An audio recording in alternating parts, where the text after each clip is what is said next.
Bonjour, bienvenue en Phénomène d'échange 1, GCH200. Aujourd'hui, dans le chapitre 2, on va réaborder, parce que dans la capsule, je suppose que vous avez déjà fait la section 2.2, que vous l'avez couvert bien avec les capsules et avec le livre. Et on va aller faire le même travail que l'on a déjà fait à la main, mais on va le faire en utilisant SimPy.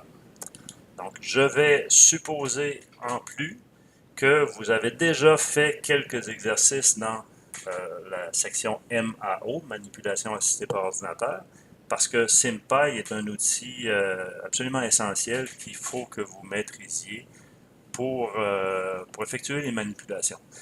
Vous pourriez les faire à la main, là, faire des intégrales, des dérivés à la main, mais vraiment, ce n'est pas une solution qui est intéressante. À la longue, ça va devenir trop lourd.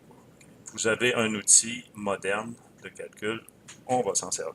Donc, vous avez déjà vu ça, vous savez qu'on fait un plan incliné, vous avez vu les définitions de variables, vous avez vu tout ça. Donc, maintenant, comment on fait dans SIMPy pour traiter ça? D'abord, SIMPy, on importe. On lui nomme SimPy ou SIMPy. Là. On importe en lui donnant le surnom SP. Et on détermine l'affichage ici. Ces trois lignes-là sont un peu standards. Et ensuite, ce qu'on fait, c'est qu'on définit nos variables symboliques, comme on a fait dans la section MAO. Donc, on définit toute la liste de variables symboliques, les fonctions, ainsi de suite. Et après, on pose le bilan. Donc, si vous avez votre livre en parallèle, regardez le bilan que l'on a posé dans le livre et vous allez voir que ceci, dans cette section-là, les trois premières lignes sont simplement des variables temporaires ou des variables intermédiaires que j'ai définies pour simplifier l'écriture ici, donc le volume, les sections perpendiculaires, et ensuite je fais mon bilan en faisant des phi qui entrent par les surfaces, donc dans la direction perpendiculaire à A, à X, dans la direction perpendiculaire à Z, et la force. N'oublions pas SP ici parce que c'est le cosinus d'une variable symbolique, donc le cos ne marcherait pas.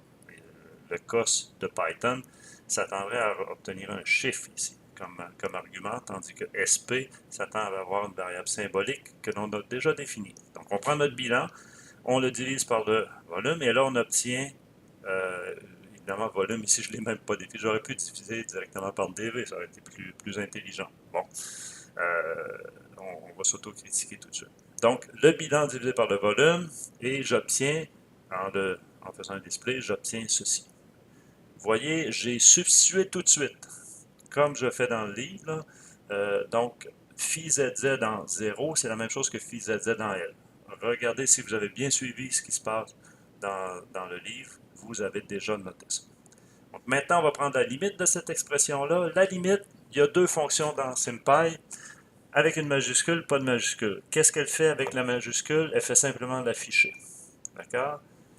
Tandis qu'avec la minuscule, elle fait le travail et on obtient ici la dérivée, mais sous forme un peu plus formelle. Si je lui dis par la suite de l'effectuer, cette dérivée-là, là, j'obtiens la vraie expression que l'on a dans le livre. Mon phi, en fait, en analysant toujours, en continuant l'analyse dans le livre, je sais que c'est taux. Donc, je le substitue. Vous voyez, je prends l'équation 1 ici. Je substitue pour phi taux. Donc, cette expression-là devient celle-ci. Vous voyez, c'est assez direct. Vous voyez que dans les lignes, ici, dans toutes les lignes que j'écris, je mets toujours un display à côté. Donc, le code a l'air long, là, mais c'est parce que je fais tout afficher au fur et à mesure, ce qui est une bonne pratique quand même. Donc, maintenant, je prends cette expression-là, cette équation différentielle-là, je ne la résous pas tout de suite. Hein. En fait, ça, c'est égal à zéro. Là. Il manque le égal à zéro. Mais je ne la résous pas tout de suite. Ce que je fais, c'est que je vais aller substituer tout de suite ici la loi de Newton. La loi de Newton, je la décris ici. Donc, c'est moins mu fois la dérivée de Vz par rapport à x. Hein, c'est ce que ça dit, ça. Donc, on le substitue dans le bilan. Et vous voyez, la deuxième équation que j'obtiens, c'est celle-là. Là, il y a une petite différence par rapport au livre, en fait. C'est que j'obtiens une équation différentielle du deuxième ordre au lieu d'une équation différentielle du premier ordre. Ben, cette équation-là se résout. On ne peut pas l'intégrer, on pourrait l'intégrer directement, mais ce qu'on va faire, c'est qu'on dit simplement, j'ai une équation différentielle qui est le Q2, résous-la. Donc, Python, SIMPy, résous mon équation par rapport à VZ. Et vous voyez, la résolution est faite automatiquement.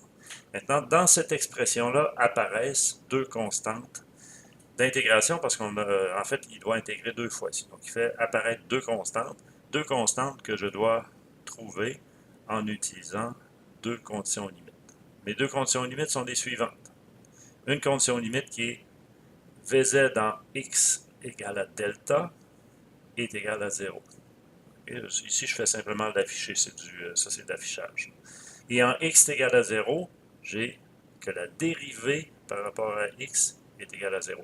Qu'est-ce que ça me dit? C'est que la vitesse est maximale en x égale à 0. D'accord? Donc ça, c'est écrit à la main. Maintenant, je le fais avec SymPy. Vous voyez, donc je prends l'équation 3 et je prends la partie de droite. RHS, la partie de droite. La partie de droite, c'est quoi? C'est ceci. Okay, je ne veux pas prendre le signe égal et la partie qui est à gauche. Donc, je prends simplement la partie de droite. D'accord? Et il y a beaucoup de commentaires, encore une fois, là, les équations, les lignes qui font quelque chose sont assez réduites. C'est pas si grand que ça. Là. Donc, la condition 1, en fait, c'est ce que j'ai pris ici, c'est l'équation 4 dérivée par rapport à x, et je substitue pour x égale à 0. Donc, ce que ça me dit, c'est la dérivée de x en x est égale à 0 est égale à 0. La dérivée de EQ4 par rapport à x en x égale à 0 est égale à 0. C'est la syntaxe ici. Donc, la deuxième condition, ça va être l'équation 4 en x est égal à delta est égal à 0. D'accord? Donc, j'ai mes deux conditions. Ça me donne deux équations à deux inconnus, C1 et C2. D'accord? Et comment je vais résoudre ça? Je vais résoudre ça en faisant solve mes deux conditions, condition 1 et condition 2, pour C1 et C2. D'accord? Et ça, je vais mettre ça, le solve va me retourner en fait la solution dans un dictionnaire qui va s'appeler constante. D'accord? En fait, après, je vais simplement prendre mon équation 4. Je vais lui substituer mes deux constantes C1 et C2 qui apparaissent dans le dictionnaire et ça va me donner VZ. Okay? Il y a beaucoup d'affichage ici. Allons voir le résultat final. C'est quoi? Le résultat final, donc, mes constantes que j'ai solutionnées, c'est ça. Mes deux équations à résoudre, c'était ça. Vous voyez, une qui est très simple. Là. Donc, j'obtenais mes deux constantes dans un dictionnaire, je les substituais et j'obtiens ma solution. La solution n'est pas écrite ici sous le format exact qu'il y a dans le livre. J'aurais tendance à dire so what. C'est pas grave. C'est l'ordinateur qui va faire le reste du travail. J'essaie de voir si en le simplifiant, on n'obtient pas exactement la même forme, mais c'est la même chose quand même. On peut s'en confirmer que c'est la même chose en substituant des valeurs physiques et en traçant un graphique pour voir si ça donne la même chose. Donc ici, ça, ce serait le dictionnaire dans lequel j'ai les valeurs et je vais avoir besoin, par exemple, de dire VZmax. VZmax, ça serait quoi? Oh, VZmax. Max, c'est égal à quoi? C'est égal à VZ en x égale à 0. D'accord? Et ensuite, je ferai display VZmax. Et ça me donnerait quoi? Ben, ça va me donner ceci. Évidemment, on s'y attend. Donc, VZmax, c'est ceci. Mais je vais avoir une valeur numérique. Donc, je vais faire .subs, Tico, mon dictionnaire. Donc, je vais aller le montrer ici. Et ça, c'est pas encore, je vais aller le montrer ici, c'est-à-dire, okay, cette valeur-là. Mais cette valeur-là n'est pas encore une valeur affichée de façon qui est à mon goût, en fait. Okay? Donc, je vais aller lui dire point F avec 4 chiffres significatifs. Donc, vous voyez là, le chiffre est à mon goût. Et maintenant, ce que je vais faire, c'est que, donc ça, c'est VZmax. Donc, VZmax, c'est ça.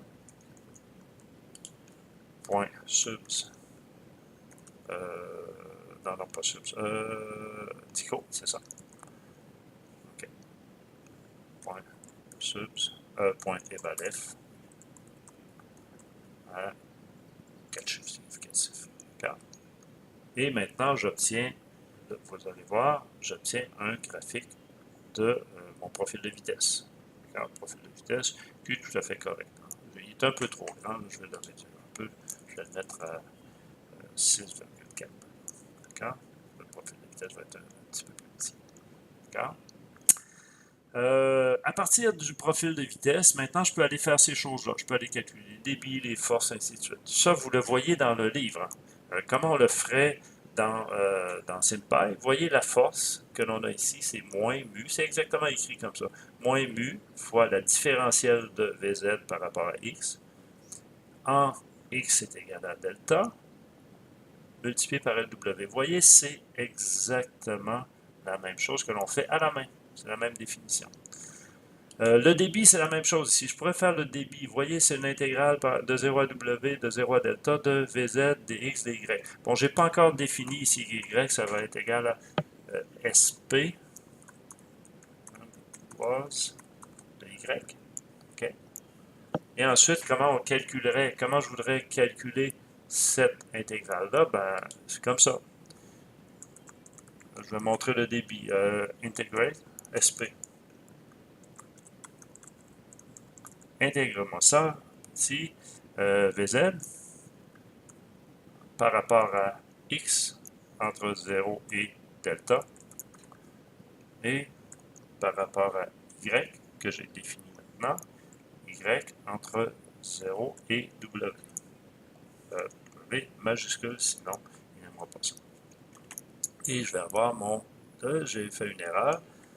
sp.symbol, eh bien oui, évidemment, vous voyez l'erreur ici. Donc là, j'ai mon débit. Vous voyez, l'intégrale, c'est encore très, très clair. Integrate, Vz, virgule, par rapport à x entre 0 et delta, virgule, par rapport à y entre 0 et w. Cette intégrale-là est effectuée avec cette ligne. Là, c'est une intégrale qui est très facile à faire. Donc, c'est aussi facile de la faire à la main, c'est pas plus long. Mais attention, il y a des fois où ça va devenir long à la main. Pour lui, ça ne sera pas plus long, ça ne sera pas plus difficile à écrire.